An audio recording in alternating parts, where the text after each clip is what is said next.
prions ensemble. Dieu, merci.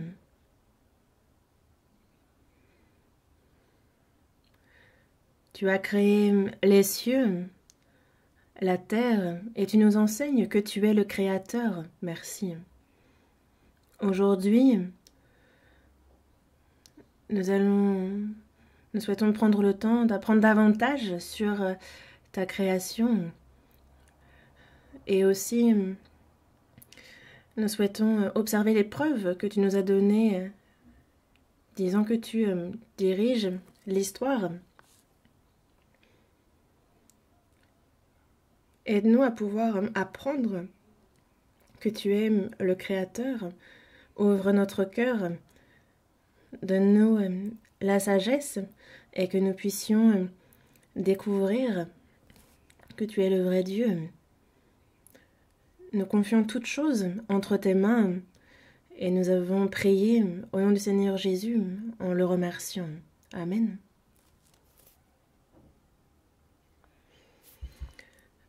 Et merci à tous d'être présents pour ce second jour du séminaire biblique.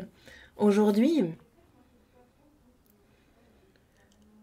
c'est à travers l'histoire que nous allons apprendre à connaître Dieu. Mais avant cela, hier, nous n'avons pas pu aborder tout ce dont j'aurais aimé vous parler pour des questions de temps. Et donc, nous allons revenir un petit peu sur ce que nous avons vu hier et poursuivre ensuite. Regardez l'écran.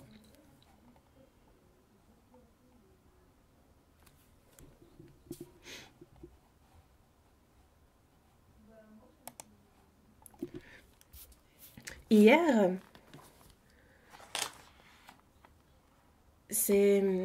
nous avons pris le temps d'apprendre sur Dieu, sur le fait qu'il est le Créateur. Nous avons réfléchi à l'univers qu'il a créé.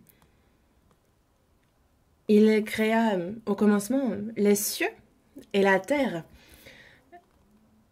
La terre au sens le globe terrestre. Il créa donc aussi la terre. Dieu, donc le Créateur,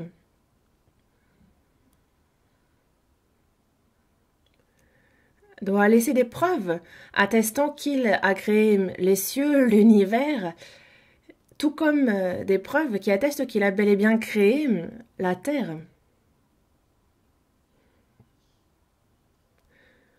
Dans Job, chapitre 28, verset 5, il est bien dit « La terre, d'où sort le pain, est bouleversée dans ses entrailles comme par le feu. »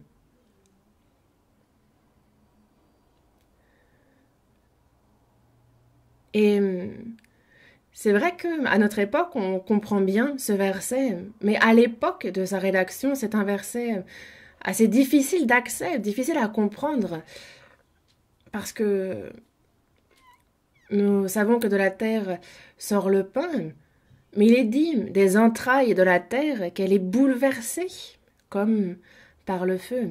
Et on aura beau creuser, on tombe sur de la terre, on creuse plus profond, c'est encore de la terre. Mais le livre de Job, écrit il y a 3800 ans, dit « Des entrailles de la terre, quand son cœur elle est bouleversé, comme par le feu. » Non pas seulement qu'il y a du feu, mais elle est bouleversée. Elle est remuée, bouleversée, elle est... D'ailleurs, c'est dit plus précisément en anglais, dans la traduction anglaise de la Bible, il est bien dit que pour la terre, donc c'est de là que sort le pain. Mais, par contre, en dessous, c'est tourmenté, c'est comme... mélangé par le feu.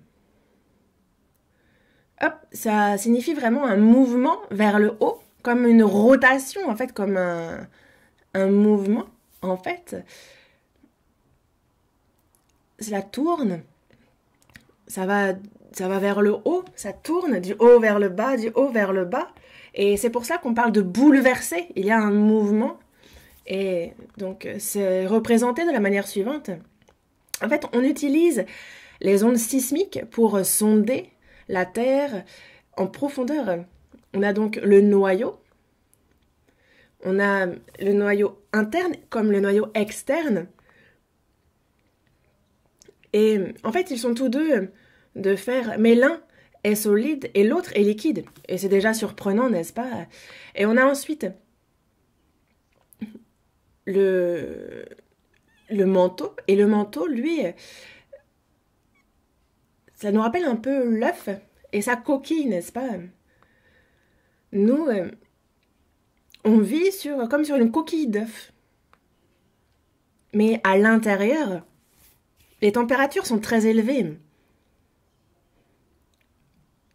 Mais il est surprenant de pouvoir avoir un manteau cette, euh, sur cette boule de feu, un peu, et qui pourtant, en plus, n'est pas stable. On voit que justement, c'est le feu est en mouvement, ça tourne. Pourquoi? Parce que justement, il y a le noyau interne qui, lui, est en mouvement.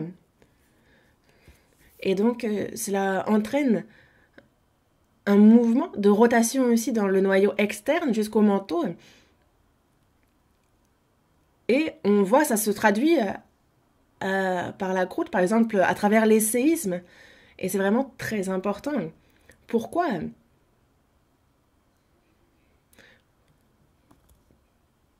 Pourquoi Dieu a-t-il fait en sorte que le cœur de la terre, que ses entrailles soient bouleversées par le feu? C'est parce que cela crée un champ magnétique qui, en l'absence de ce champ magnétique, justement, les rayons du soleil qui sont propulsés vers la Terre, on ne pourrait pas en être protégé.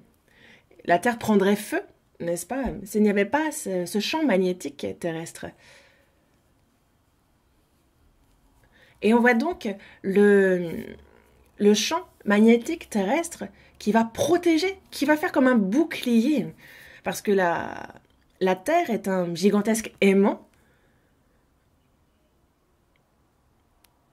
Et donc ce champ magnétique, en fait, produit un effet aimant sur la Terre. Mais les rayons du soleil ne peuvent atteindre la Terre, car ce champ magnétique protège la Terre. Et sans cela, on aurait tous brûlé déjà. Donc c'est un peu comme un bouclier. Et justement, quand ces rayons passent outre, ça forme des aurores boréales. Et on s'intéresse aussi à la Terre que Dieu a créée et à toute sa création sur la Terre, à tous ces animaux. Et je vais essayer d'aborder de manière assez simple ce qui concerne le lièvre. La Bible dit du lièvre que c'est un animal qui rumine. Et les hommes disent le lièvre, le lapin rumine. Oh. Et donc certains, en voyant ce verset qui dit du lièvre qui le rumine, certains disaient avoir trouvé la faille, trouvé le verset faux de la Bible. Mais c'est correct, le lièvre, le lapin est bien un animal qui rumine. Il est très mignon, n'est-ce pas? Et on lui demande « Ah, petit lapin, tu manges tes crottes ?» Et le lapin répond « Oui. » Le lapin mange les aliments et il va donc éjecter des premiers excréments, des premières crottes qu'il va réingurgiter. Et donc il va le manger 2 fois. Et c'est bien ça, ruminer. Comment fait la vache, elle digère une fois et elle va faire remonter de son estomac, justement, l'aliment. Et elle va ensuite le réingurgiter pour le digérer de nouveau. C'est la manière de ruminer de la vache. Le lièvre, lui, il expulse, il fait des crottes qu'il va réingurgiter. Et c'est comme ça que lui rumine. Vous avez ici l'intérieur du lapin. vous avez ces organes internes, et donc il y a l'estomac à travers lequel passent les aliments qu'il a ingurgités, et il va donc avoir ses premières crottes qui, justement, le terme technique, c'est vraiment sécotrophe. Et donc ces premières crottes, elles ont donc en fait, elles contiennent énormément de protéines, de vitamines, et donc il faut qu'il les réingère pour pouvoir en extraire tous les éléments. Et justement, lui-même, en fait, ne pourrait survivre sans réingurgiter ces crottes molles. Il va donc les réingurgiter, mais c'est seulement quelque chose que l'homme ignorait. Mais il ne le fait pas en pleine journée, il le fait en général le soir, et c'est certainement pour ça que l'homme ne s'en est pas rendu compte. Et il réingère donc les premières crottes, et ensuite les crottes qui, elles, ont durci, il n'y touche plus. Ici, vous avez les crottes molles, et en fait, c'est vraiment nécessaire au lapin de réingérer cela. Vous avez ici les premières, puis les deuxièmes crottes, et on appelle sécotrophes les premières, les crottes molles, qu'il faut absolument qu'il réingère pour pouvoir en retirer les éléments dont il a besoin pour vivre. Et en fait, j'ai trouvé ça sur Wikipédia, et il est bien dit du lapin qu'il est considéré comme un ruminant.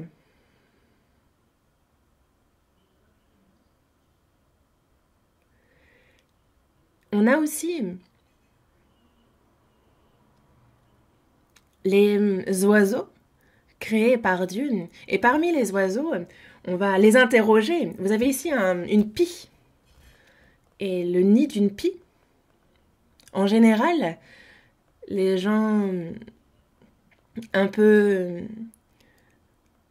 idiots, en fait, on dit qu'ils ont une tête de moineau. Pour ceux qui ont par exemple une toute petite mémoire, on a tendance à se moquer et à utiliser les oiseaux pour critiquer telle ou telle personne, disant que tête de moineau. Mais en fait, si on observe bien la pie, alors il y a vraiment des principes mathématiques, scientifiques que l'on découvre à travers elle. Et c'est vraiment surprenant. De l'extérieur, ça a l'air d'être un petit peu le bazar dans ce nid. Mais ce n'est pas un nid qui a été fait n'importe comment. Il peut y avoir des vents violents. Il peut y avoir un typhon. Cet arbre-là pourra peut-être, lui, être déraciné. Mais par contre, le nid, lui, restera intact là où il est. Et donc c'est vraiment de manière sage que ce nid fut construit. Et il est donc vraiment très difficile de dénicher un nid de pie. La pie, justement, va faire le rendre très robuste. Et si on regarde à l'intérieur de ce nid, on remarquera que c'est très confortable. La mère va vraiment faire en sorte que tout s'y trouve et que ce soit vraiment très confortable. Et vous voyez, ici, il n'y a pas de toit à ce nid et il n'y a pas non plus un trou en bas. Vous avez ici une autre pie, comme vous la voyez à l'écran. En fait, elle sait très bien où, justement, par exemple, faire l'entrée. Parce que, par exemple, si jamais il pleut, alors comment faire en sorte que ça ne s'infiltre pas à l'intérieur? Et par exemple, si jamais ça rentre, faire en sorte que ça puisse évacuer. Mais c'est pour ça qu'elle fait l'entrée sur le côté. Et donc, on a fait le test. Et on a versé de l'eau sur ce nid. Et il est vraiment imperméable. Pourtant, nous, on regarde ce nid et on a l'impression que c'est simplement des branches que l'on a mises les unes sur les autres. On a l'impression que ça a été fait un peu à la va-vite. Mais en fait, on ne voit pas bien à l'intérieur. En fait, on ne peut pas observer l'intérieur. Ils ont fait en sorte que ce soit aussi impénétrable. Et vous avez donc... On ne peut pas se moquer et utiliser les oiseaux pour se moquer de telle ou telle personne. Et en fait, Dieu a même créé un oiseau qui tricote, on peut dire. C'est... Regardez ces vidéos, il n'y a pas de son.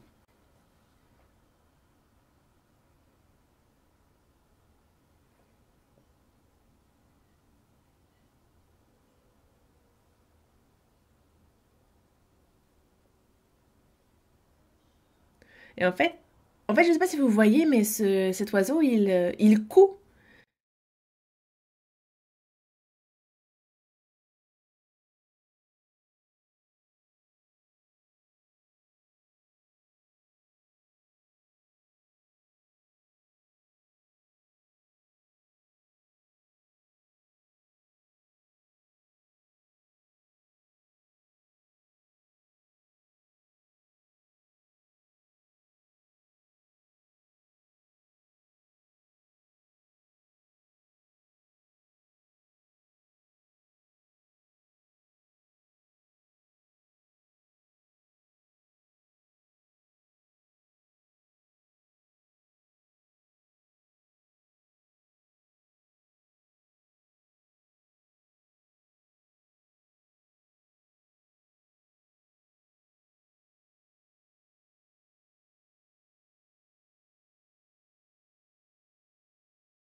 Après avoir donc construit ce nid, elle va pondre.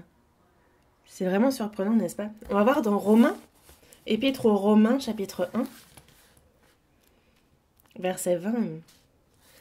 Cherchons ensemble dans la Bible, Épître de Paul aux Romains, chapitre 1, verset 20.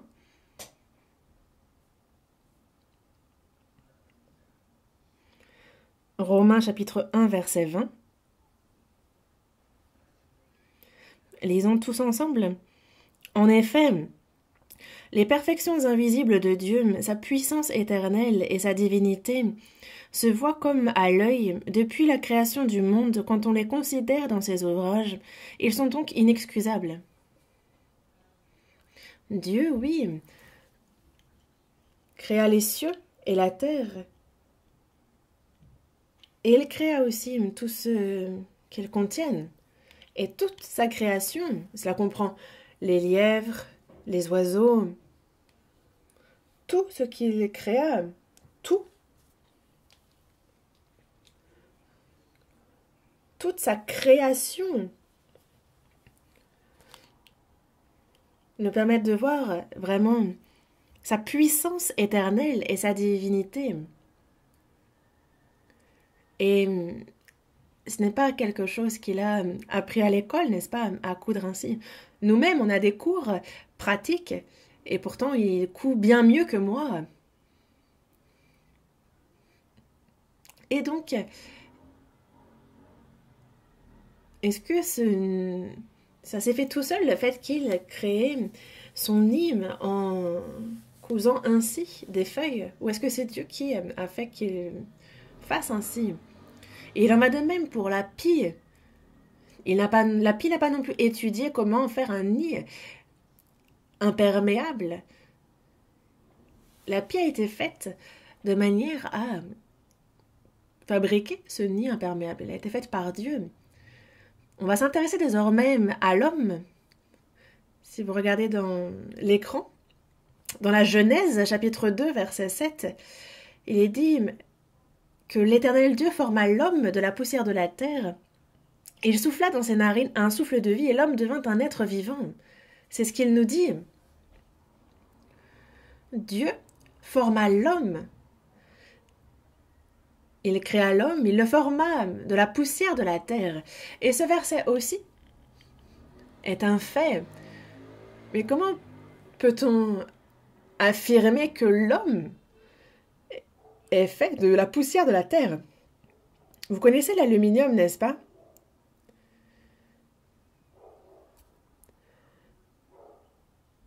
Et si vous, par exemple, un... Si vous brûlez un arbre, alors il restera des résidus. Et par exemple, si vous brûlez l'aluminium, il restera justement des résidus.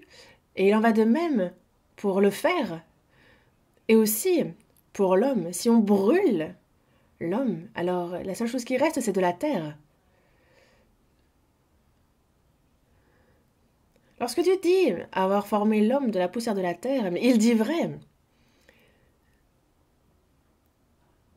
Et il forma donc l'homme de la poussière de la terre, il souffla dans ses narines un souffle de vie, et l'homme devint un être vivant.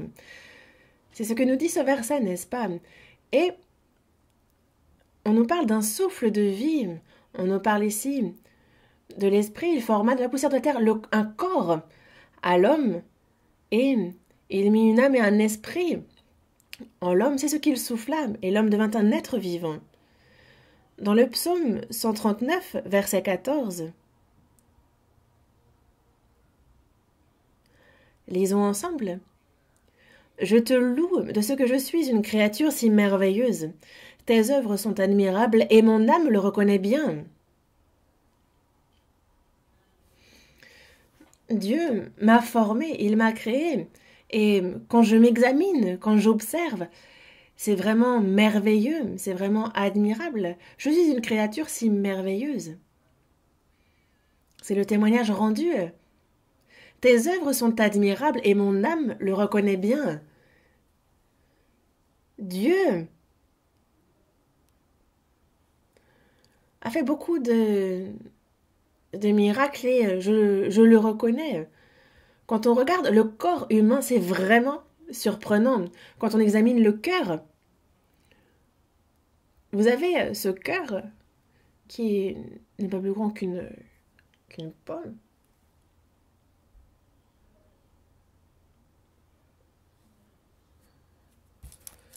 Et justement, en fait, il y a tout un réseau sanguin, à peu près de 10 000 à 16 000 kilomètres, qui justement est alimenté par le cœur. Et déjà, c'est surprenant de savoir aussi que tout ce réseau sanguin, justement, parcourt tout le corps. Et si jamais à un endroit, justement, c'est bloqué, s'il y a un souci à un endroit, alors ça affecte tout le corps. Et ça peut arrêter le cœur et tuer un homme. Si par exemple, il y a un blocage dans le cerveau, alors ça peut causer la mort d'un homme. Mais c'est ce réseau sanguin de peu près de 16 000 kilomètres, en fait, c'est déjà surprenant de le mettre dans un corps. Si on réfléchit à ces 16 000 kilomètres, ce n'est pas une petite distance, c'est très long, n'est-ce pas, par exemple? Parce que vous avez, pour faire le tour de la Terre, c'est 30 000 à peu près.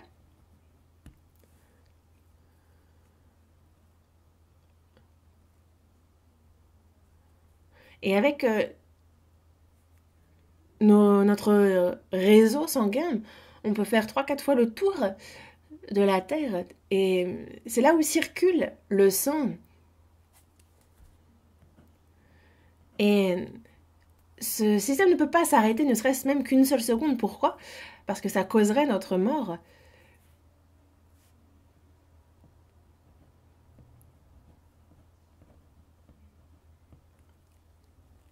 Et en fait, justement, c'est aussi vraiment surprenant de savoir que ce cœur, ce n'est pas moi qui le fais fonctionner, n'est-ce pas? Sinon, je ne pourrais pas dormir. Parce que si c'est moi qui le faisais fonctionner, quand je dors, il s'arrêterait et je mourrais.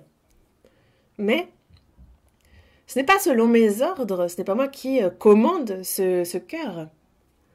Dieu a fait en sorte que le cœur fonctionne, batte automatiquement. Et le fait que moi je sois en vie, ce n'est pas parce que je le veux, ou ce n'est pas parce que j'ai telle ou telle capacité. C'est que Dieu, justement, a fait en sorte que ce cœur ne s'arrête pas. Car si jamais il s'arrêtait ne serait-ce même qu'une seule minute, alors j'y resterais. Et nous vivons donc vraiment dans la grâce de Dieu. Ça, il faut le reconnaître. Et aussi, dans Job chapitre 10, verset 11, il y a un verset qui nous dit « Tu m'as revêtu de peau et de chair, tu m'as tissé d'eau et de nerfs. » Mais ici, en fait, on nous explique par exemple la naissance d'un fœtus dans le ventre d'une mère. Ce qui est important, c'est l'ordre ici. D'abord, il revêt de peau et de chair, puis il tisse des os et des nerfs. Et donc lorsque Dieu forme l'homme, il commence par le revêtir de peau et de chair pour ensuite le tisser d'os et de nerfs, comme il nous le dit dans ce verset. Et c'est très différent de ce qu'on peut imaginer en tant qu'homme, n'est-ce pas? Si l'homme devait faire justement un autre homme, alors certainement que on ferait d'abord non pas le squelette, mais on commencerait. Personne ne commencerait par mettre la peau, la chair, puis les os et les nerfs. Nous, on commencerait naturellement par ça pourtant. Mais Dieu, lui, en réalité, lorsqu'il forma l'homme, il inversa l'ordre. Et c'est quelque chose que la science, très développée de nos jours, a découvert. La véracité de ce fait a été prouvée. Vous avez ici, en fait, la fécondation. Vous avez aussi la multiplication des cellules. Et la 5e semaine, on voit que ça prend forme petit à petit. Et quand on arrive vers le 30e jour, on pourrait croire que c'est un chiot. Mais en fait, c'est un fœtus. Mais la photo ne rend pas très bien. Mais c'est la forme qu'a le bébé vers la 8e semaine. Et quand on passe à la 10e semaine, déjà, on commence à vraiment voir la forme de l'enfant. Regardez un peu. Ici, cette main, vous ne voyez que de la chair, n'est-ce pas? Il n'y a pas d'eau à l'intérieur, mais on est désormais vers la 18e semaine. Et à l'intérieur, on commence à voir les os. Et à partir de la 20e semaine, alors il y a les vaisseaux sanguins, les os aussi qui prennent vraiment toute leur place. C'est d'abord la chair, la peau, puis ensuite les nerfs, les os. La Bible peut paraître parfois incompréhensible, mais lorsque les découvertes le permettront, alors ça se révèle vrai. La Bible n'est pas seulement un livre religieux. La Bible, et cela peut être surprenant, mais très scientifique. Et aussi, Dieu, lorsqu'il créa l'homme,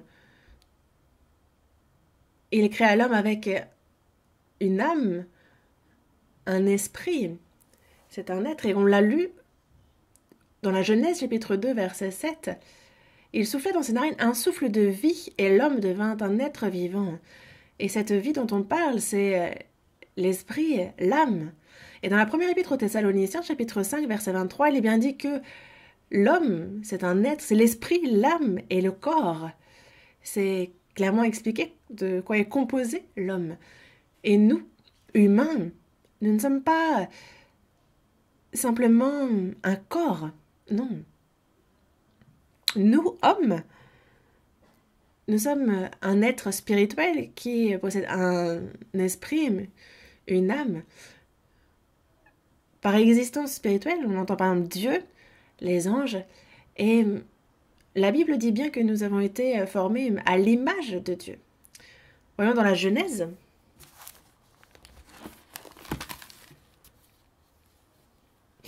Ouvrons la Bible à la Genèse.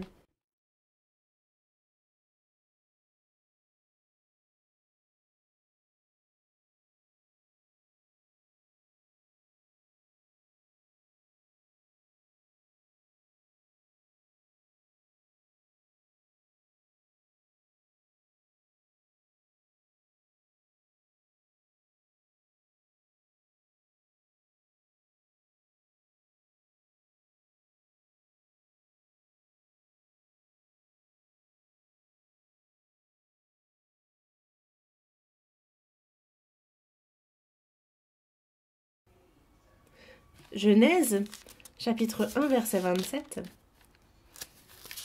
Regardons à partir du verset 26. Dans le verset 26, « Puis Dieu dit, faisons l'homme à notre image, selon notre ressemblance, et qu'il domine sur les poissons de la mer, sur les oiseaux du ciel, sur le bétail, sur toute la terre, et sur tous les reptiles qui rampent sur la terre. » Verset 27. Dieu créa l'homme à son image, il le créa à l'image de Dieu, il créa l'homme et la femme. Ainsi, pour quelle raison est-ce que l'homme est précieux? C'est que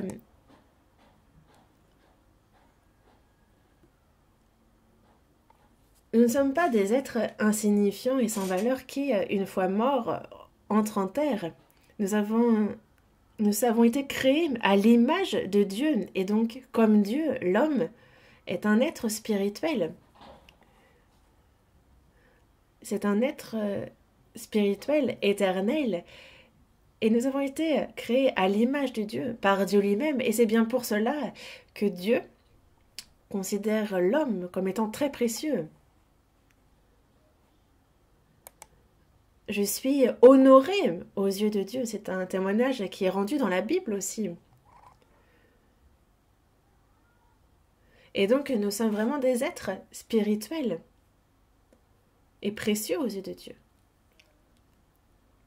L'homme a un esprit, une âme et un corps. C'est ainsi qu'il est formé. Et en fait, quand on voit, c'est que le corps, lui, est régi par l'appétit, la libido, l'ambition, la faim, aimer le sexe opposé,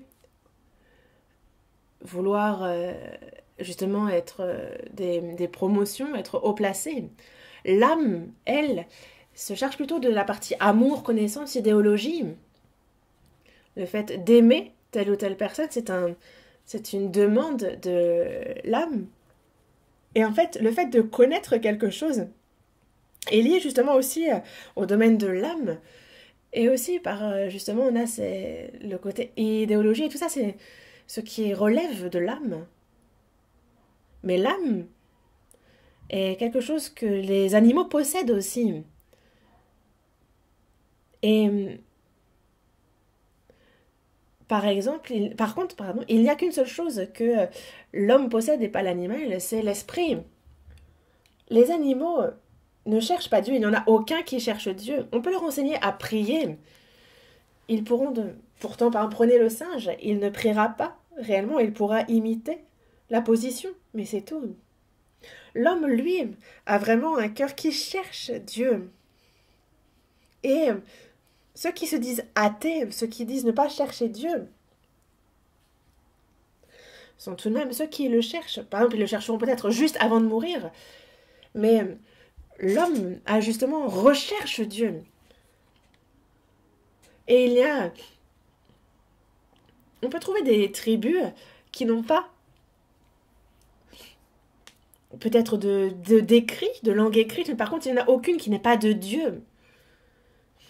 Et nous avons aussi la conscience qui est du registre spirituel aussi. Nous avons, en tant qu'homme, une conscience.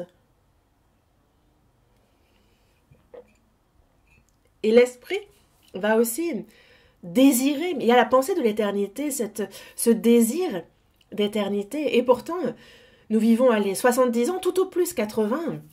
Et pourtant, l'homme, l'esprit de l'homme, a la pensée de l'éternité, il désire cela.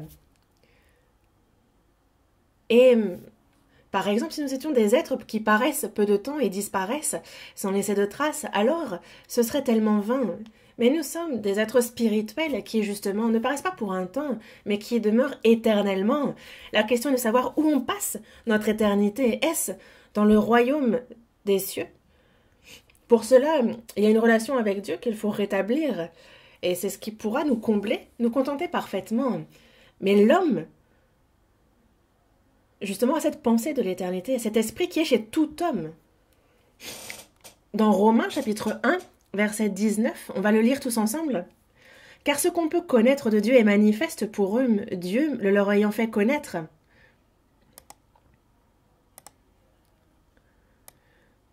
Ce qu'on peut connaître de Dieu est manifeste pour eux. On nous parle ici de la conscience. Dans Romains chapitre 2, verset 15, il est dit que leur conscience, justement, en fait, il montre que l'œuvre de la loi est écrite dans leur cœur, leur conscience en rendant témoignage, et leurs pensées s'accusant ou se défendant tour à tour.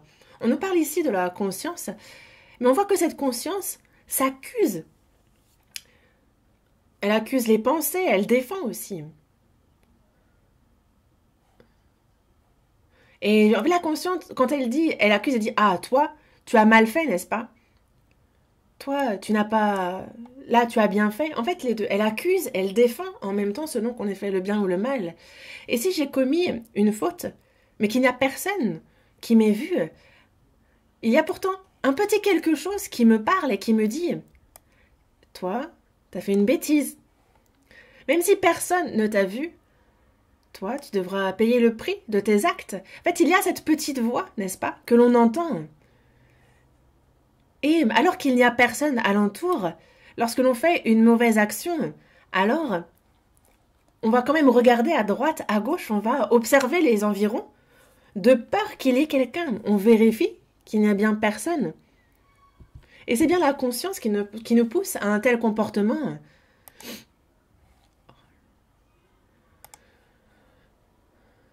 Mais imaginez que tout le monde autour de vous vous critique, tout le monde vous accuse d'une chose que vous n'avez pas faite. Dans ces cas-là, il y a une petite voix qui va vous dire tu n'as rien fait de mal, ça va, ça va. Le temps va passer et tout malentendu va s'évaporer. T'inquiète pas, ça va. Toi, tu peux garder la tête haute, tu peux être confiant. Il y a cette petite voix aussi qui nous susurre ces mots, n'est-ce pas? C'est notre conscience aussi qui nous défend. La conscience est un peu comme la fenêtre qui nous permet de nous examiner avec le regard de Dieu. Et donc, lorsque nous commettons une erreur, nous faisons une bêtise, alors le cœur accélère, n'est-ce pas? Ça fait vraiment... le rythme s'accélère. Et plus la faute est grave, et plus le cœur bat la chamade. Et si on commet vraiment l'irréparable, alors vraiment le cœur va comme sortir du corps. Personne n'a pas de conscience. Tout le monde en a une. Pour certains, elle est comme émoussée. Pour certains, cette conscience est peut-être moins aiguisée, mais tout le monde a une conscience. Et vous le reconnaissez, on a tous une conscience. Mais le fait que l'on ait une conscience prouve bien que nous sommes des êtres spirituels et que nous avons un lien particulier et profond avec Dieu. Il y a 20 ans, c'est moi qui ai tué cette personne. 20 ans ont passé et pourtant une personne va confesser son crime pour un meurtre qu'elle a commis 20 ans auparavant. 20 ans se sont pourtant écoulés. Et d'ailleurs, il y a des lois et des prescriptions qui font que 20 ans après, on ne peut plus accuser, on ne peut plus poursuivre quelqu'un pour son crime. Et pourtant, cette personne, justement, confesse son crime. Pourquoi? Parce que sa conscience l'a torturé, l'a vraiment travaillé durant ces 20 années. Et c'est ce crime qui l'a torturé. Et même si personne dans ce monde n'était là, même si personne ne le sait, cette personne-là en souffre dans son fort intérieur et elle se sent coupable. Et c'est sa conscience, justement, qui la travaille et elle va donc finir par confesser son crime. Mais est-ce que c'est seulement les meurtres? Non. Ah, il y a 20 ans, j'ai volé ce vélo, je vous le rends. Et donc, durant ces 20 années, il n'avait pas la conscience tranquille. Et donc, il a même ramené le vélo et il a surtout payé le prix de ce vélo. L'homme est bel et bien un être spirituel. Et regardez un peu votre corps. C'est un peu comme une maison. C'est comme une maison. On a le toit et on a les rideaux. On a aussi les fenêtres, on a le ventilateur, on a un peu les aérations, on a aussi le restaurant, on a la chaufferie qui réchauffe tout le corps, on a aussi les égouts et l'évacuation. La, le corps est un peu comme une maison, mais qui vit dans cette maison? Mon esprit, mon âme, exactement. Mais Dieu, lui, même cette chair, même ce corps, a vraiment fait en sorte qu'elle soit merveilleuse. Regardez combien merveilleux est le cerveau. Et de nos jours, la neurologie découvre énormément d'éléments. Mais on n'en est pourtant que à un millième de toutes ces merveilles. Mais le corps humain est un vrai mystère. On a la chair, la peau, les os, les nerfs, les réseaux sanguins. Comment cela a pu se faire comment cela peut être le fruit du hasard? Comment cela a pu se faire tout seul? On appelle muscles muscles, mais tous les muscles ne sont pas les mêmes muscles. Et vous vous en rendrez compte quand vous mangez, par exemple, du bœuf. Vous regarderez que selon la partie que vous avez prise à la boucherie, le goût ne sera pas le même, la consistance ne sera pas la même. Et il en va de même pour les muscles dans le corps humain. Et il y en a vraiment de différentes sortes. Et chaque muscle, pardon, a des rôles différents aussi. Et c'est ainsi qu'est structuré le corps humain. Mais comment pourrait-on dire que ça c'est le fruit du hasard, que ça s'est fait tout seul? Dieu avait bien créé le corps humain aussi. Mais dans ces cas-là, quelle est la valeur de l'homme? Combien je vaux? Est-ce que c'est le prix de ma chair? Est-ce que je me résume à ce corps, à ma chair? Et beaucoup de personnes, au cours de leur vie, vivent pour ce corps. Le manger, le boire, ils ne s'intéressent qu'à ça. Justement, aussi, ils se concentrent sur être beau, de visage, de corps. Et une personne un petit peu plus sage va, elle, rechercher la santé, disant que la vraie beauté, c'est d'être en bonne santé. Et afin de garder un corps en bonne santé, ils vont donc être très assidus, ils vont faire du sport. Mais la valeur de l'homme n'est-elle pas, justement, l'homme n'est-il pas plus beau lorsque son cœur l'aime?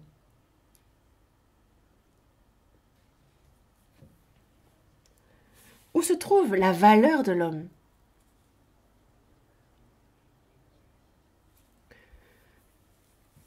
Et si jamais l'on ne se concentre que sur le corps et en prendre soin au cours de notre vie, alors à notre mort, on regrette.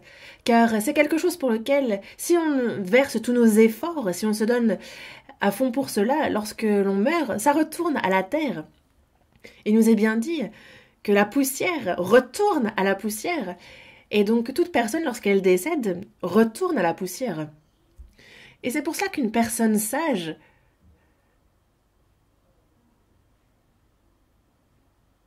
va non pas s'intéresser à ce corps qui, une fois mort, retournera à la poussière, mais va choisir, et c'est sage, de prendre soin de l'âme et de l'esprit, ce qui d'ailleurs nous rend honorés et précieux aux yeux de Dieu. Car dans Job chapitre 19 verset 26, il nous dit « Quand ma peau sera détruite, il se lèvera. » Ma peau, quand mon corps, cette chair, sera détruite, donc quand elle pourrira, il se lèvera. Mais ce n'est pas tout. Quand je n'aurai plus de chair, je verrai Dieu. Moi, je suis vraiment l'âme, l'esprit. Et donc, la mort sépare le corps de l'esprit, de l'âme. Et c'est bien ça, la mort. Après, ici, c'est juste une expression, mais parce que l'esprit, l'âme n'est pas visible, n'est-ce pas? Ce n'est pas visible. Mon corps, lui, meurt. Mais alors, le véritable moi, l'âme, l'esprit, quitte le corps. Et donc, y a-t-il véritablement un monde après la mort? Et c'est une question posée par de nombreuses personnes. Pourquoi? Parce que ça reste inaccessible. On est curieux et pourtant, ça reste inaccessible. Mais il y a le docteur Raymond Moody qui, lui, s'est intéressé à cela et qui a interviewé 150 personnes ayant étant morts et étant revenus à la vie. Et il a donc récolté tous ces témoignages, il a fait une étude et il a publié un livre qu'il a intitulé Life After Life, La vie après la vie, qui s'est vendu à plus de 13 millions d'exemplaires.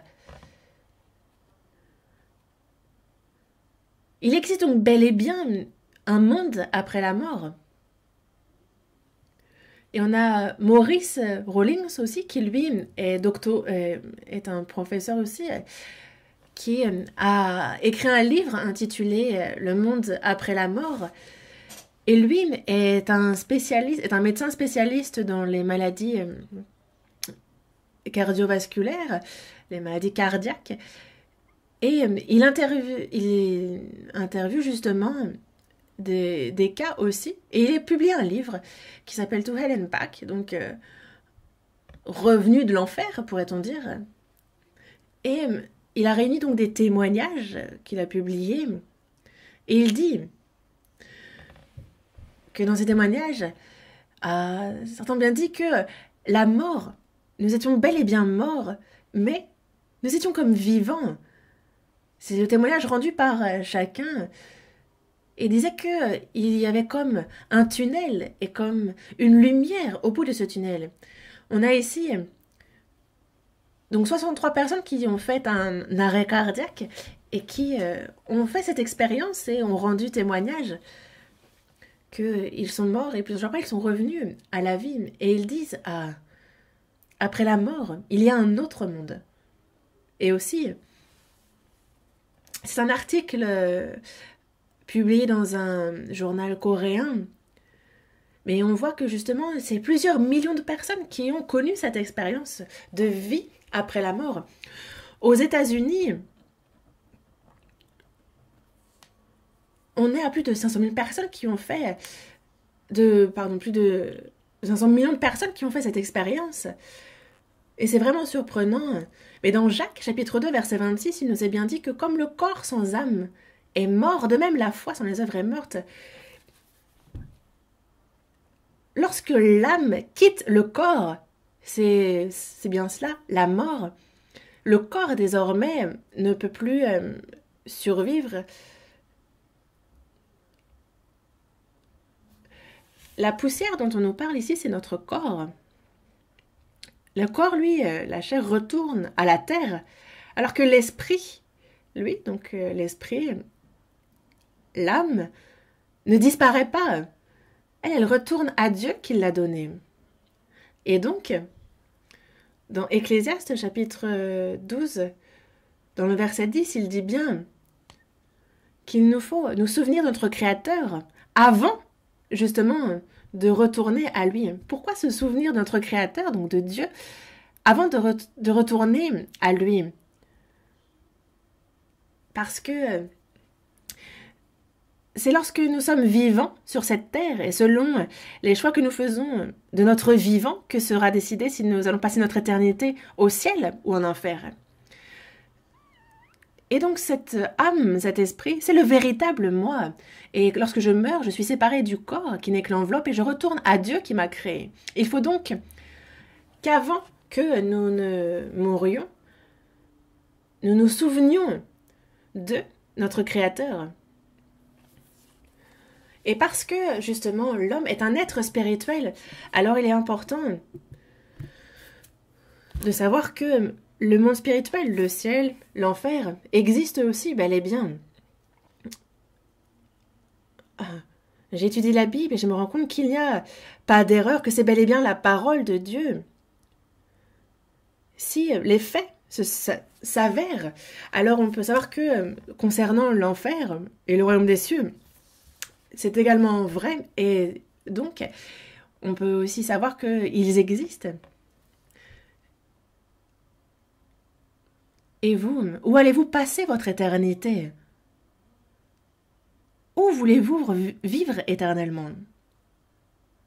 Cette semaine, concentrez-vous sur ce séminaire, sur cette parole, sur cette vie éternelle, car c'est un problème qu'il nous faut absolument résoudre de notre vivant. Et jusqu'à présent, en fait, nous nous sommes intéressés à la création.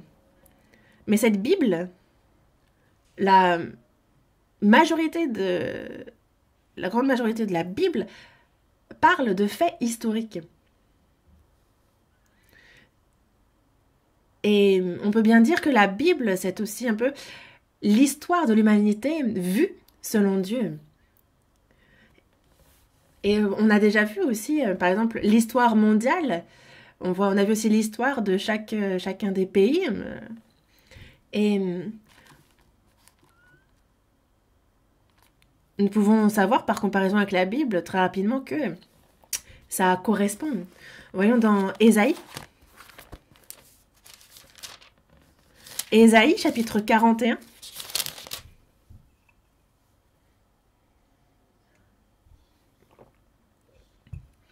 Du verset 21 au verset 24.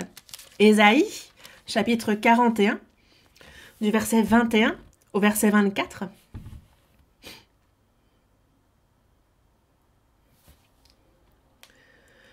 Je vais expliquer au fur et à mesure que je lis verset 21. Plaidez votre cause, dit l'Éternel. Produisez vos moyens de défense, dit le roi de Jacob. C'est Dieu qui s'adresse ici aux faux dieux, aux idoles. Plaidez votre cause. Tu dis être le vrai Dieu. Si tu es véritablement le Dieu créateur, prouve-le, plaide ta cause. C'est un produit, tes moyens de défense.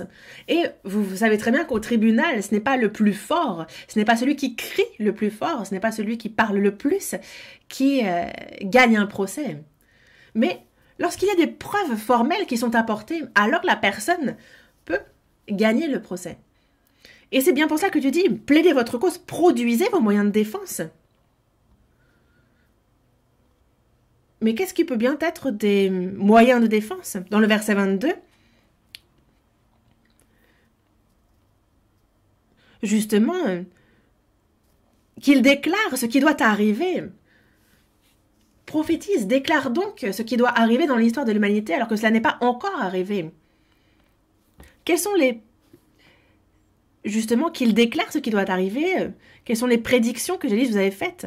Dites-le. Et ce qui s'est aussi passé il y a des milliers d'années auparavant. Si tu es le véritable Dieu, alors comment la terre, à travers quel processus la terre fut créée, l'histoire où ça a commencé, comment ça s'est déroulé, il faut que le véritable Dieu puisse en parler. Comme parler du passé, comme du présent et comme du futur et de ce qui arrivera, qu'il puisse l'annoncer. Alors on peut vraiment considérer ce Dieu comme le véritable Dieu. Et si on y réfléchit, l'histoire passée et le futur qui n'est pas encore accompli, toute cette histoire, il faut que le seul vrai Dieu puisse parler de tout cela pour être le seul vrai Dieu. Et le Dieu auquel nous voulons croire n'est pas un Dieu que l'on prie et qui nous donnerait des bénédictions, ou lorsque l'on fait mal, fait tomber les malheurs. Ce n'est pas ça, Dieu. Le vrai Dieu, auquel il nous faut croire d'ailleurs, si on souhaite croire, nous confier en lui, il faut que ce Dieu puisse connaître ce qui s'est passé, ce qui se passe et ce qui se passera. Et pas seulement, si on regarde dans le verset 23, dites ce qui arrivera plus tard, pour que nous sachions si vous êtes des dieux. Faites seulement quelque chose de bien ou de mal pour que nous le voyions et le regardions ensemble. Si c'est un vrai Dieu, alors faut qu'il puisse faire le bien ou le mal, les bénédictions ou les malédictions. Les bénédictions pour ceux qui sont obéissants. Alors on peut dire qu'il est le véritable Dieu, mais pas seulement. Faut qu'il puisse également, à ceux qui commettent le mal à ceux qui désobéissent, qu'ils puissent juger de telles personnes. Alors, il est digne d'être servi. Fais seulement quelque chose de bien ou de mal. Les bénédictions, les malheurs, il faut que tout soit dans sa main. Mais les idoles, les esprits, en fait, ne peuvent bénir. Mais, par contre, pour le mal, pour les malheurs, ça, ils peuvent faire des approximations et ça peut sembler identique.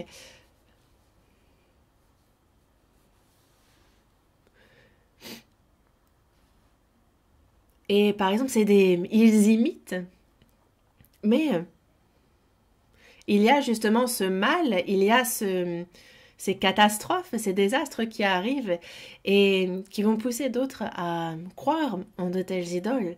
Mais ce sont des idoles qui ne peuvent faire le bien, qui ne connaissent ni le passé ni le futur et qui ne font que copier, qui imitent tant bien que mal. Verset 24. Voici, vous n'êtes rien et votre œuvre est le néant. Oui, ils ne sont rien. Leur discours n'est pas clair. C'est une abomination que de se complaire en vous.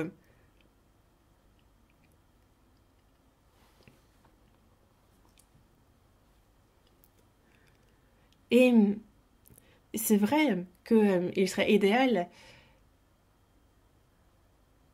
si, par exemple, il n'y avait pas ce jugement, mais il est bien dit que c'est une abomination que de se complaire en vous. Donc, servir de telles idoles conduit, justement, c'est un choix que l'on fait et cela conduit à la destruction, à la chute. Et c'est bien là le problème. Et c'est pour cela que cette semaine,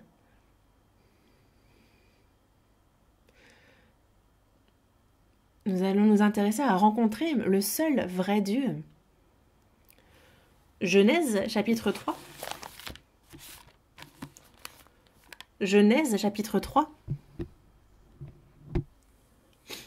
On va désormais s'intéresser au début de l'histoire de l'humanité. Genèse chapitre 3. Dans le chapitre 3,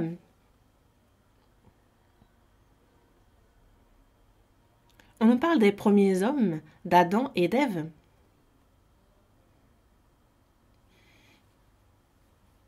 Qui mangèrent l'arbre de la connaissance, le fruit de l'arbre de la connaissance du bien et du mal, et qui commirent donc le premier crime, et qui furent chassés du jardin d'Éden. Chapitre 3, dans le verset 1. Le serpent était le plus rusé de tous les animaux des champs que l'Éternel Dieu avait fait. Il dit à la femme, Dieu a-t-il réellement dit, vous ne mangerez pas de tous les arbres du jardin? Dieu a simplement interdit de manger du fruit de l'arbre de la connaissance du bien et du mal. Mais le serpent, ici, le diable, Satan, donne une fausse information. Il tente ici.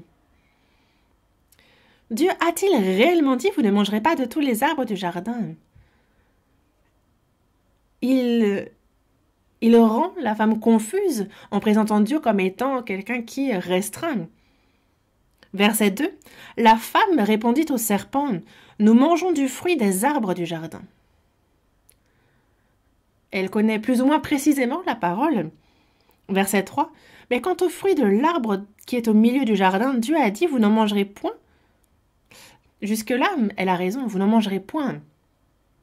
Mais ensuite, elle ajoute, et vous n'y toucherez point. Dieu n'a pas dit d'y toucher ou de ne pas y toucher. Mais lorsque l'on ajoute à la parole de Dieu, alors le diable attaque directement. Et quand on retire aussi à la parole, Dieu, alors Satan s'immisce. Il dit, de peur que vous ne mûriez, alors qu'il a bien dit, le jour où vous en mangerez, tu mourras. Il a bien dit que cela ne faut qu'un doute, alors il mourrait, mais ici, elle met de peur que vous ne mouriez. Vous pourriez mourir ou ne pas mourir. Et c'est ce qu'a entendu le serpent. Il a bien vu qu'il y a rajout et qu'il y a aussi retrait dans ce que Dieu avait dit. Et donc, il a tout de suite vu. Il dit, ah, elle ne connaît pas précisément la parole. Et donc, il va transformer, on va voir dans le verset 4. Alors le serpent dit à la femme, vous ne mourrez point. Désormais, on voit justement que il dit le contraire même de la parole de Dieu. Et c'est ça, le diable, Satan, il ne peut pas faire tomber quelqu'un par la parole, il ne peut pas faire tomber une personne qui connaît bien la parole. Mais lorsque la parole dit « Ah, c'est peut-être ça, ça a l'air d'être ça », on dirait que, quand il se rend compte que cette personne ne connaît pas bien la parole, alors il la rend confuse. Il présente à cette personne Dieu comme étant quelqu'un qui est restreint, qui limite. Dans le verset 5, « Mais Dieu sait que le jour où vous en mangerez, vos yeux s'ouvriront et que vous serez comme des dieux connaissant le bien et le mal. » Il présente Dieu comme un Dieu bizarre et étrange. Est-ce que tu sais pourquoi il vous a interdit d'en manger? C'est parce qu'il sait que lorsque vous en mangerez, vous deviendrez comme lui. Et c'est bien pour cela pour vous empêcher de devenir comme lui, il vous a interdit d'en manger. Et donc il trouble l'image de Dieu. Et la femme voit dans le verset 6 que l'arbre était bon à manger et agréable à la vue et qu'il était précieux pour ouvrir l'intelligence. Elle prit de son fruit. Elle écoute le serpent et elle regarde et « Oh, oui, il est pas mal cet arbre !» Et elle en vient à désobéir à la parole de Dieu. En réalité, ce n'est pas parce qu'elle a mangé de ce fruit qu'il y avait du poison dans le fruit, mais le péché de désobéissance à la parole de Dieu, c'est ça qui importe. Elle apporte le fruit à Adam. Adam va prendre du fruit et en manger à son tour. Et alors Dieu fait des reproches, demandant à Adam pourquoi en a-t-il mangé. Et il se trouve des excuses. Ah, c'est à cause de la femme, là. Il se plaint à Dieu parce que cette femme, c'est toi qui me l'as donnée, c'est Dieu, hein. Tu l'as mis à mes côtés. Les hommes aiment se trouver des excuses. Les hommes, c'est un peu... Ils ont leur fierté et donc ils se trouvent beaucoup d'excuses. Mais ce n'est pas le moment de sourire, les femmes. Pourquoi? Parce qu'il interroge Ève en lui demandant « Pourquoi as-tu fait ça ?» Et la femme, qu'est-ce qu'a-t-elle dit? Ah, c'est le serpent. Elle remet la faute sur le serpent, mais quelles que soient les excuses que l'on se trouve, le péché reste le péché. Et donc, le serpent est châtié, la femme, Ève aussi. Elle connaît désormais la souffrance des grossesses, elle enfante avec douleur. Adam aussi. Elle est châtiée car, auparavant, il suffisait de cueillir les fruits que Dieu donnait, mais désormais la terre ne produit plus des fruits. C'est à la sueur de son front qu'il doit cultiver sa nourriture. Et c'est pour ça que les hommes, et encore maintenant, ils travaillent. Ils se tuent à la tâche, au travail. C'est assez misérable. Mais c'est le premier péché commis, la première désobéissance à la parole de Dieu. Puis ils sont chassés du jardin d'Éden.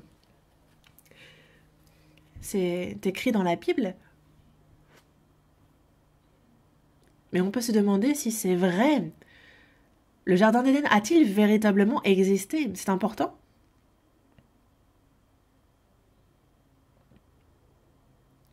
Mais il peut y avoir dans la Bible des choses que l'on ne comprend pas, mais il n'y a rien qui ait été prouvé faux. Genèse chapitre 2, verset 8. Genèse chapitre 2, verset 8. Puis l'Éternel Dieu planta un jardin en Éden du côté de l'Orient, et il y mit l'homme qu'il avait formé.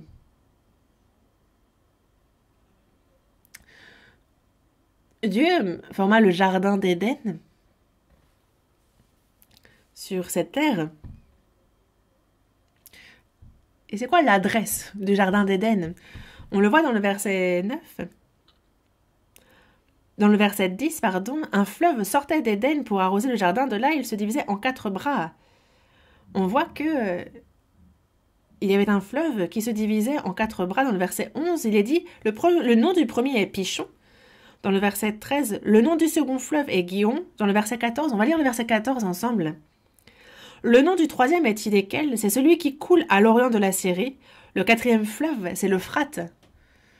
Le 3e, donc Hidékel, c'est un nom qui en grec, ça donne le tigre. Ça vous dit quelque chose, le tigre, n'est-ce pas? On a ensuite l'Euphrate. Ça aussi, c'est un nom qui vous est familier. Ce sont 2 fleuves qui existent encore de nos jours. On va voir ça ensemble.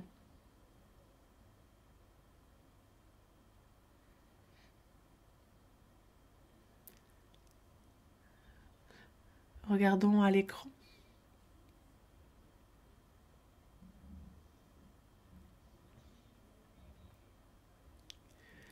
On a à peu près une population de 7 milliards de personnes. Mais si on remonte petit à petit, on a donc 2 personnes. Et la Bible nous présente ces 2 personnes comme étant Adam et Ève. Mais beaucoup de personnes vivent dans ce monde. Mais plus on remonte dans l'histoire et plus le nombre de la population diminue et on arrive donc à Adam et Ève. Mais la question est de savoir d'où eux, ils viennent. Car c'est pareil pour toute chose. En fait, s'il y a des descendants, il y a des ancêtres. Et Dieu dit bien être le créateur de toutes choses. Et c'est un fait aussi pour le jardin d'Éden. Le premier des fleuves, c'est le Pichon, Gihon, Hidékel, et c'est le tigre en langue grecque. Et on a l'Euphrate. Le tigre et l'Euphrate coulent encore de nos jours. On va voir. La Bible,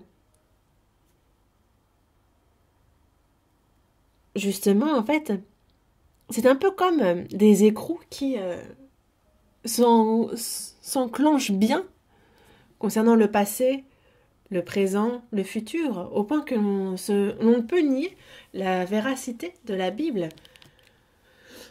Où peut bien se trouver le jardin d'Éden dont nous parle la Bible? Juste ici. Vous voyez, n'est-ce pas? On a la Corée de ce côté-là et la France de l'autre. Et le Tigre et l'Euphrate coulent encore de nos jours et ils se rencontrent ici. Et c'est bien là qu'était le jardin d'Éden. Ce qui est certain, c'est que la Bible nous parle de 4 bras au fleuve principal, n'est-ce pas? Mais seulement 2 coulent encore de nos jours. Mais justement, en fait, on a trouvé le lit, les méandres de ces 2 autres fleuves. Et le jardin d'Éden, justement, c'est dans les méandres de la Perse ancienne. On a découvert justement les 2 autres bras du fleuve du jardin d'Éden. Et l'Arabie Saoudite aussi se moquait dans le passé, mais justement, en fait, c'est ici qu'on a trouvé le lit du Pichon et du Gihon. Ils ne coulent plus, c'est seulement le lit. Et donc, le Tigre et l'Euphrate coulent encore, mais le Pichon et le Gihon, eux, ont disparu. Par contre, c'est vraiment les États-Unis et leur science très développée qui en a découvert le lit. On peut donc placer le jardin d'Éden. Et cet homme, qui est professeur à l'université publique du Missouri, est celui qui justement a fouillé les sols de la région, disant bien que c'est là qu'était le jardin d'Éden. Et en fait, Justement, c'est un satellite qu'il utilisa pour envoyer des ondes et aller jusqu'à 5 mètres de profondeur, pardon, là où on était découvert le lit de ces deux bras. On voit ici le lit du fleuve. Et vous voyez un peu les stries comme des veines, mais en fait c'est le lit du fleuve. Et qu'est-ce que cette carte? En fait, vous avez ici les lieux d'extraction du pétrole. Et c'est vraiment surprenant, non? Ça ne vous surprend pas? C'est une région désertique, il n'y a que des grains de sable partout. Mais pourtant, c'est une région où on extrait énormément, une grande quantité de pétrole. Et il n'y a pas de raison que le sable fonde et devienne du pétrole. Ce n'est pas comme ça que ça marche. Le pétrole se forme de la manière suivante. On a des matières organiques qui vont mourir et avant de se décomposer, elles vont être soudainement recouvertes, opprimées par justement une couche de terre parce qu'avec l'oxygène, elles ne pourraient pas, elles seraient juste désintégrées. Mais en fait, il y a la pression souterraine, il y a aussi la géothermie qui crée une chaleur qui va former donc du gaz, du pétrole et de l'eau. L'eau, elle va selon le poids de ces éléments-là, on a le gaz qui, lui, va flotter au-dessus, puis le pétrole, et l'eau, elle, va se stagner au fond.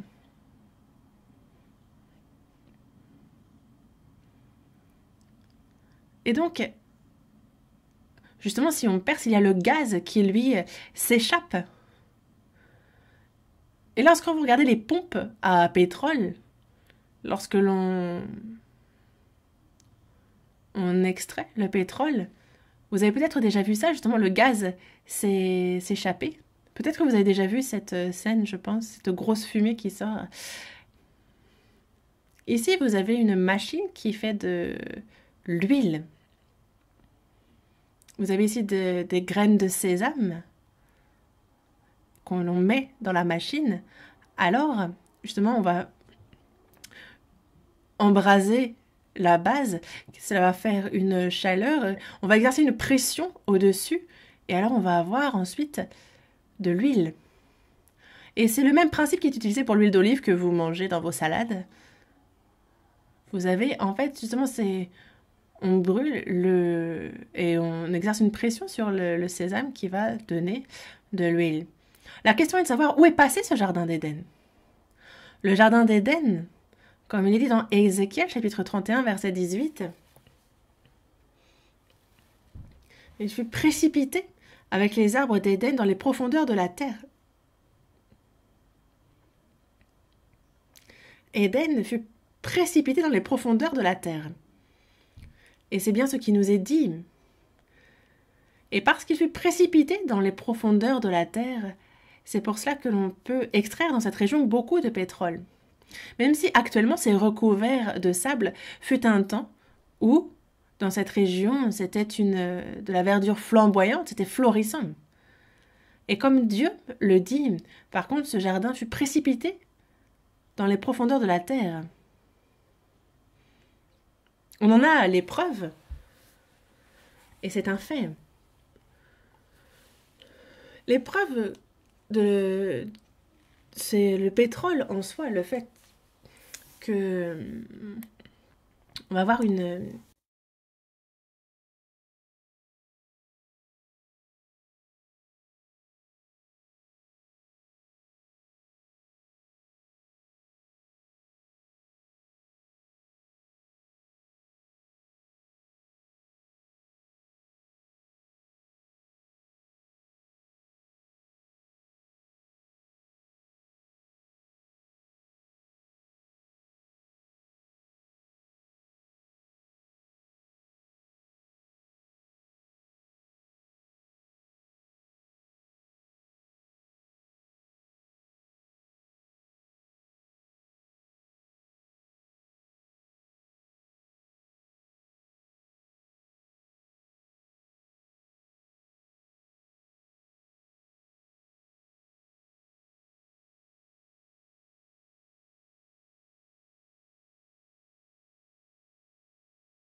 Il y a donc le jardin d'Éden aussi qui, décrit dans la Bible, est un fait.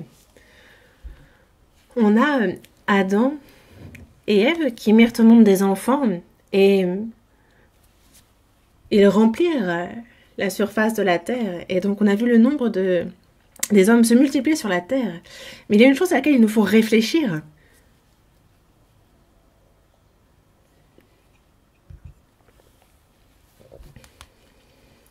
Une personne qui est justement s'occupe des cadavres, de les préparer, on lui demande ah mais ça ne fait pas peur. Et en fait cette personne répond quelque chose qui a marqué peur des cadavres. Ah, je n'ai jamais eu peur, ça ne m'a jamais fait peur, mais par contre, s'il y a quelque chose dont j'ai peur, c'est plutôt les vivants. En fait, c'est la réponse qu'a donnée cette personne. Parce qu'un mort ne peut plus faire de mal, alors que les vivants, eux, peuvent encore nuire, n'est-ce pas? C'est eux qui font peur. Et plus les hommes sont nombreux, est-ce que ce serait idéal de voir le bien, la bonté se multiplier? Mais lorsque les hommes se multiplient, c'est la terre qui est remplie de corruption, de mal. Lorsque les hommes se multiplient, c'est le péché qui, de manière exponentielle, se multiplie aussi. Vous pouvez vraiment faire le lien entre le nombre d'hommes et la propagation du péché. Voyons dans la Genèse, chapitre 6, verset 5.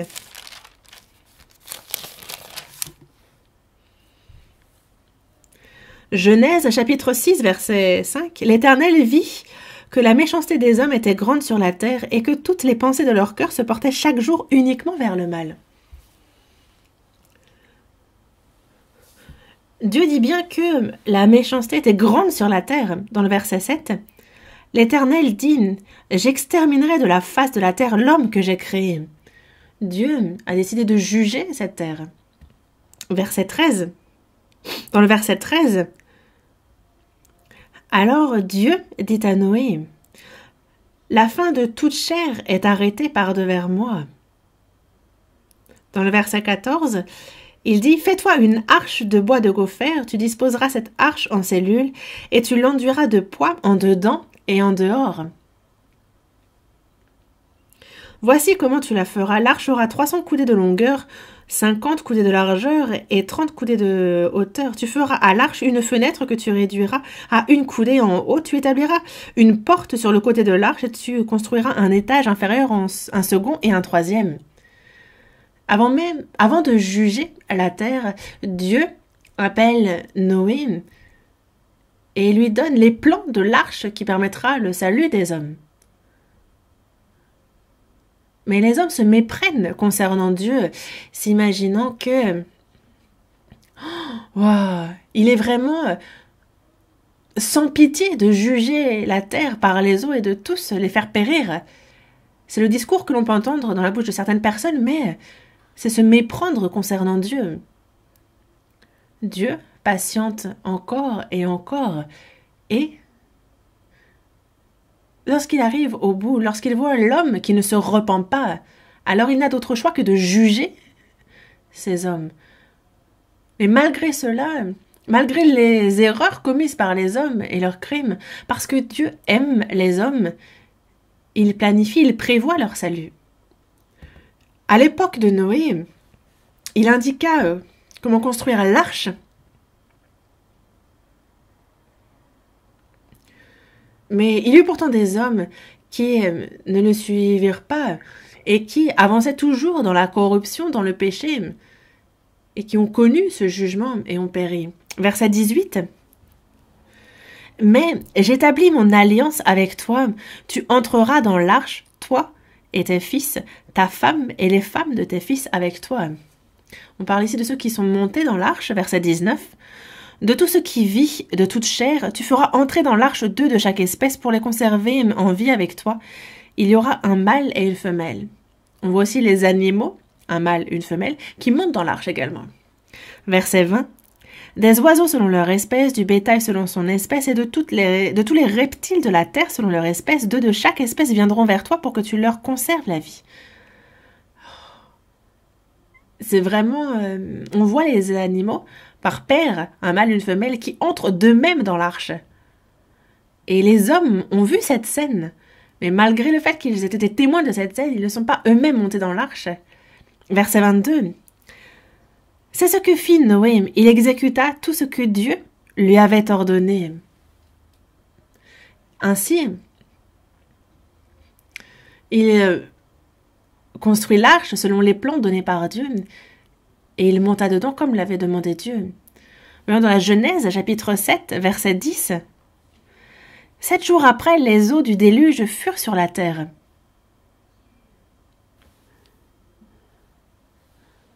Et on voit donc bien que 7 jours après, pourtant, les portes étaient ouvertes, tout le monde pouvait monter dans cette arche, mais en fait, il n'avait donc pas fermé la porte. C'était une occasion donnée aux hommes et personne n'est monté. Dans le verset 11, on voit bien que l'an 600 de la vie de Noé, le second mois, le 17e jour du mois, en ce jour-là, toutes les sources du grand abîme jaillirent et les écluses des cieux s'ouvrirent. On voit donc qu'il pleut durant 40 jours. On voit les sources du grand abîme qui jaillissent et les écluses aussi. Ce qui a recouvert intégralement la terre d'eau. Verset 16. Il en entra mâle et femelle de toute chair, comme Dieu l'avait ordonné à Noé. Puis l'Éternel ferma la porte sur lui. Il faut bien s'intéresser dans le verset 16. On voit que la porte de l'arche fut fermée, mais par l'Éternel. L'Éternel, Noé, voulait que les hommes montent dans l'arche, tout comme Dieu. Et on voit que, justement, les eaux s'élevèrent de 15 coudées de ces montagnes qui furent couvertes. Et tout ce qui se mouvait sur la terre périt, dans le verset 21. Tous périt, verset 22. Tout ce qui avait respiration, souffle de vie dans ses narines et qui était sur la terre sèche, mourut. Verset 24. Les eaux furent grosses sur la terre pendant 150 jours. Chapitre 8, verset 1. Dieu se souvint de Noé, de tous les animaux et de tout le bétail qui était avec lui dans l'arche, et Dieu fit passer un vent sur la terre, et les eaux s'apaisèrent.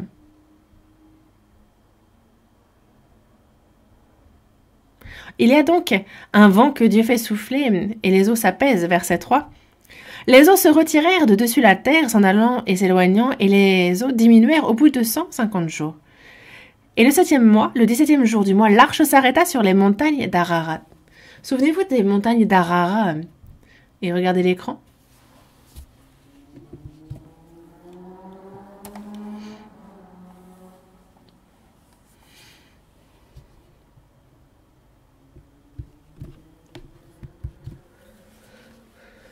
Concernant le déluge de Noé, Noé construit l'arche, il monta, mais les hommes se moquèrent, disant « Il est fou !» Mais il commença à pleuvoir, et la pluie devint intense. Ils se sont dit oh, Dieu existe-t-il vraiment? Y a-t-il vraiment ce jugement? Et ils ont commencé à courir vers l'arche, mais la porte de l'arche était déjà fermée. Dieu ferma la porte de l'arche. Impossible donc pour l'homme de l'ouvrir. On aura beau taper « Noé, Noé, on s'est trompé !» La porte ne s'ouvrit pas. Et les eaux recouvrirent jusqu'au sommet de toutes les montagnes. La terre fut recouverte. Et donc, Dieu a jugé. Alors, on nous parle bien ici justement de Dieu, de ce qu'il fit. Mais est-ce que c'est vrai? Il faut qu'on en ait des preuves, n'est-ce pas, pour croire. Mais on en a des preuves. Et avant toute chose, en fait, la question est de savoir, en fait, est-ce que, justement, l'arche, elle, était sûre au point de résister aux grandes eaux. Et telle était l'arche, longue de 138 mètres, large de 23 mètres et haute de 14 mètres. Et donc, c'est des proportions à 1/6. Donc, 1/6. Et c'est pour un navire une proportion très sûre. Il ne chavire pas avec de telles proportions. C'est bien plus long qu'un terrain de foot.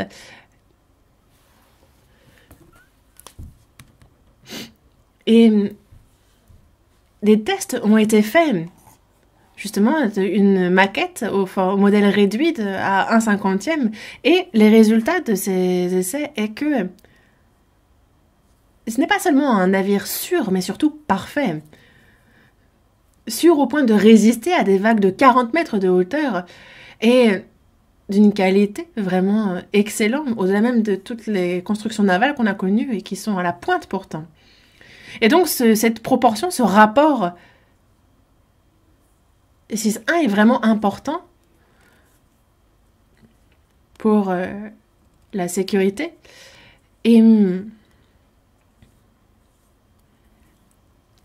c'est donc un mâle et une femelle de chaque espèce qui vivaient sur la Terre.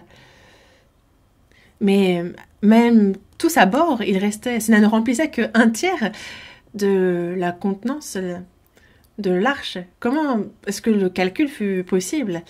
On a à peu près 3000 espèces de mammifères, 5500 de reptiles. Pour les amphibiens, on en est à 1100 espèces et à peu près 8000 pour les oiseaux, ce qui nous fait un total de 17 600 animaux en tout, que l'on multiplie par 2, vu que c'était un mâle et une femelle. Et donc au total, on a 35 200 animaux, 200 bêtes. L'éléphant est gigantesque, l'oiseau est petit.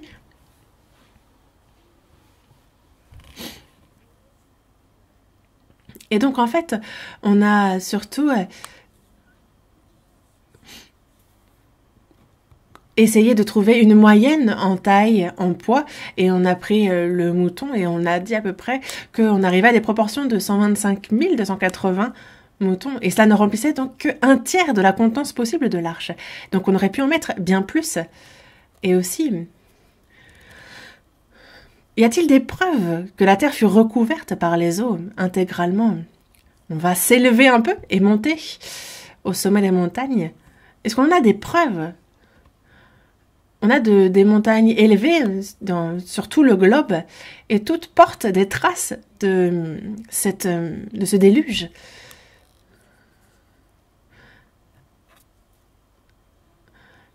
On a l'Everest, le mont le plus élevé au monde, et il y a donc, vous voyez, cette strate, un peu ces stries, et justement cette bande jaune. Ce qu'il faut savoir de cette bande jaune, c'est que ces strates sont des strates qui ne se forment que en milieu marin.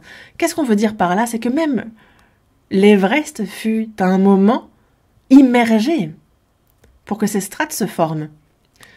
On a ce qu'on appelle le sandwich sur l'Himalaya. Et en fait, ici, regardez bien, on voit en fait cette strate qui se forme seulement en milieu marin. Et on retrouve d'ailleurs, aussi grâce à une équipe d'alpinistes britanniques, les fossiles d'animaux marins au sommet de l'Everest. On peut donc savoir que ce sommet fut immergé à un moment. Il en va de même pour la cordillère. On retrouve des crustacés, ce qui signifie bien qu'elle fut immergée à un moment ou à un autre. Les fossiles sont toujours sur place. On en a découvert des milliers. Et ils sont gigantesques. Vous avez ici comme une huître gigantesque. Et on retrouve aussi des squelettes de baleines.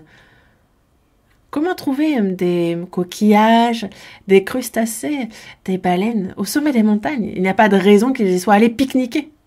Soyons sérieux. Mais ça nous montre bien que les sommets furent submergés à un moment. Pour des questions de temps, on ne va pas aller en Espagne. Le plus important, c'est la découverte de l'arche en elle-même, n'est-ce pas? Alors, ce serait incontestable. L'arche fut découverte On est toujours à la Genèse chapitre 8, n'est-ce pas? Et dans le verset 4. Le 7e mois, le 17e jour du mois, l'arche s'arrêta sur les montagnes d'Ararat. L'arche s'arrêta sur les montagnes d'Ararat. Et s'appuyant sur cette parole, nombreux sont allés justement grimper les montagnes d'Ararat pour voir si il y avait l'arche ou pas. Déjà, on se pose la question, est-ce que ces montagnes existent? Oui, c'est à la frontière de la Turquie. On a le mont, les montagnes Ararat, qui s'élèvent à 5165 mètres. Le mont Ararat. On est à 5165 mètres d'altitude. Et donc, c'est une expédition que beaucoup entreprirent. Et c'est en 1955, vous pouvez être un peu fier, c'est un Français. C'est Fernand Navarra qui, lui, va donc partir à la recherche et découvrir l'arche. Et c'est ici son fils, Raphaël. Il va donc ramener ici un morceau de l'arche. Ils prennent des photos souvenirs. Ils n'en coupent qu'un morceau à cause du poids. Et les analyses attesteront que c'est un bois vieux de plus de 5000 ans. Et Navarra, partout où il allait, montrait justement ce bout de bois et voyageait disant que c'était le bois de l'arche et que l'arche avait été retrouvée. Et c'est dans les glaces des montagnes d'Ararat qu'elle fut retrouvée. L'arche de Noé fut trouvée sur les montagnes d'Ararat en Turquie. Sa forme, sa taille correspondent à celle décrite dans la Bible. Et c'est une équipe hongkongaise aussi qui l'a découvert. Vous avez sous les yeux, en fait, c'est un musée. Et ils ont reproduit l'arche à taille réelle. Regardez un peu l'éléphant qui en sort. Ils ont fait justement cette à taille réelle. Et regardez un peu l'éléphant. Ça permet de savoir à peu près la taille et combien grande fut l'arche, n'est-ce pas? On se rend mieux compte avec l'éléphant. Et l'équipe hongkongaise a escaladé la montagne en 2004, 2006 et constamment, mais a échoué. Mais c'est en 2009 qu'ils s'y rendent avec un guide local. Et ils sont venus, ont ramené en 2010 ce qu'ils ont trouvé sur place et ont fait une conférence de presse. Et il fut publié que l'arche de Noé fut retrouvée. Et une conférence de presse fut ouverte et ils ont partagé les espaces dans lesquels ils sont entrés. Ils en ont ramené des vestiges et qui furent exposés lors de cette conférence. Et nous pouvons, malgré le fait que ce soit gelé, nous nous rendons compte que c'est du bois, que c'est fait de main d'homme malgré la glace. Et pourquoi un tel bateau au sommet des montagnes d'Ararat? C'est justement les actualités sur une chaîne chinoise de Pékin.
Et la Bible semble nous parler de choses incroyables et qui vont au-delà de l'entendement, mais tout est avéré.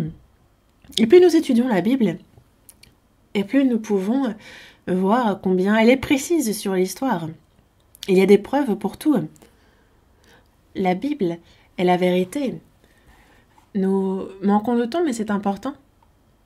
Nous allons voir une dernière chose avant de conclure.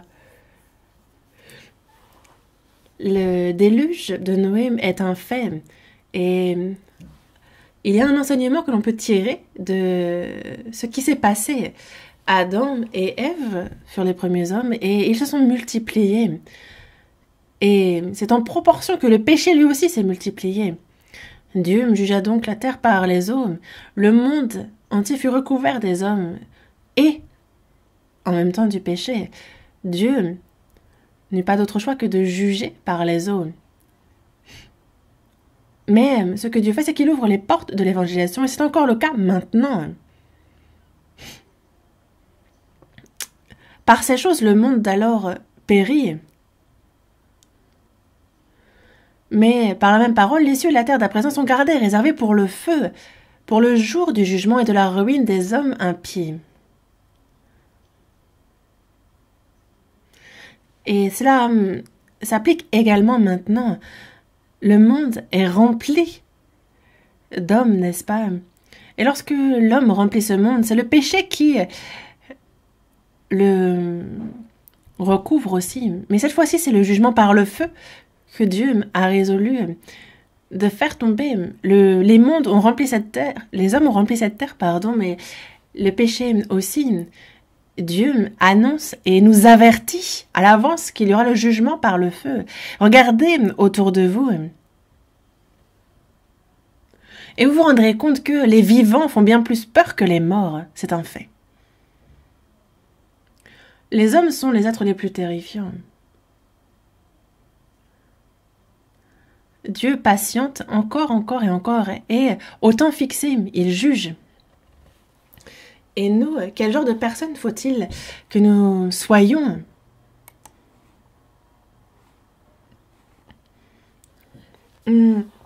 Aujourd'hui, c'est ensemble, nous avons étudié la Bible jusqu'à l'Arche de Noé. On a dépassé de 10 minutes à peu près. Je vais m'efforcer tout de même de respecter les horaires à l'avenir. Terminons par la prière. Dieu, merci. Merci de nous enseigner les faits avérés, les preuves concernant le jardin d'Éden, le déluge et le jugement à l'époque de Noé. Merci de nous montrer les preuves et leur véracité. Dieu, le péché recouvrait le monde à l'époque de Noé. Es-tu d'autre choix que de juger cette terre? Et le monde, à notre époque aussi, est rempli du péché. Dieu, désormais, tu as réservé cette terre pour le jugement par le feu, comme tu nous l'as dit dans ta parole. Mais avant ce jugement, par les eaux, tu as préparé l'arche pour le salut. Et de même, avant le jugement par le feu, tu as préparé ton salut et nous avons hâte de le connaître.